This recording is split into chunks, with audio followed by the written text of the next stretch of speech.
السلام عليكم. سدحقلka Bermuda sababta ay doomaha iyo diyaaradaha ugu qarsoomaan waxa lagu naanaysaa sadaxagalka shaydaanka halka uu ku yaala sadaxagalka Bermuda waxaan ku soo gudbinayaa xaqiiqada inta aan awoodo oo ku saabsan runaanshaha Bermuda inta aan sheekadan bilaabin haddii aad ku cusub tahay janaalka dhiirigelintaadu waa shayga kaliya ayna farxad gelin karta adiguna aad deeqsiga ku tahay kulanti wacan mar kale konta maraakiib ay 100 diyaaradaha ayaa ku dhaceen qarnigii aan soo dhaafnay sadaxagalka Bermuda waxaana ay dhammaantood daadsan yihiin sagxada hoose ee badda mucjisada Atlantika sadaxagalka Bermuda waxa uu dhacaa inta u dhaxaysa xeebaha bari ee dalweynaha Mareykanka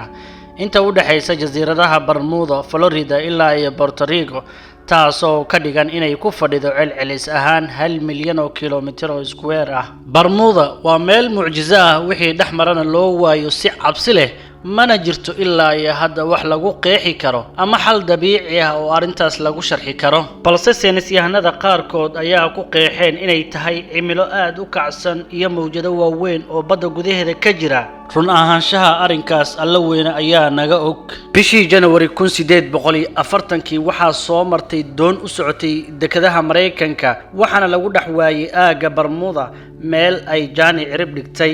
balse mar dambe ayaa laga helay meel aad uga fog arinta la yaabka noqotay ayaana ah dadkii saarnaa doonta Faransiiska ilaa iyo hadda lama oga halka ay ka baxeen xitaa lafahoodii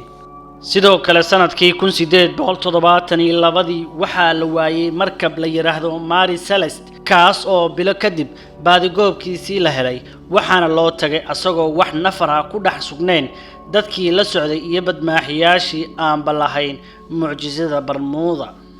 mar kale intuu socday dagaalkii koobaad ee adduunka waxaa dhacday in markab dagaal oo noocyada aadka u waaweyn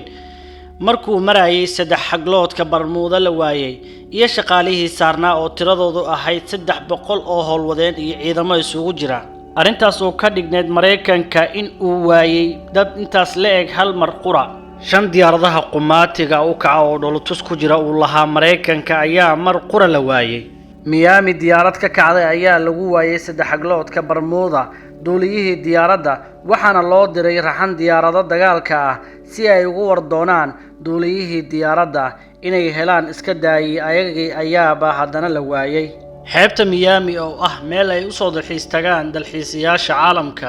magaceedu wuxuu ku lifaaqmay dhacdooyin qofkii maqlaa laga argagaxa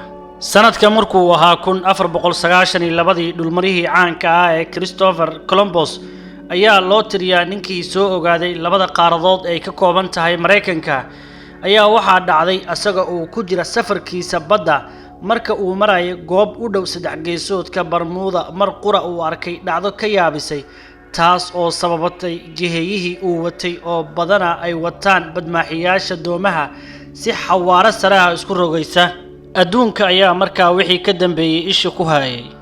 intaas ayaan ku soo qatimeynaa hadduu ku qanciyay muuqaalka ha ilaawin inaad like inoo saartid aadna la wadaagtid asxaabtaada mahadsanid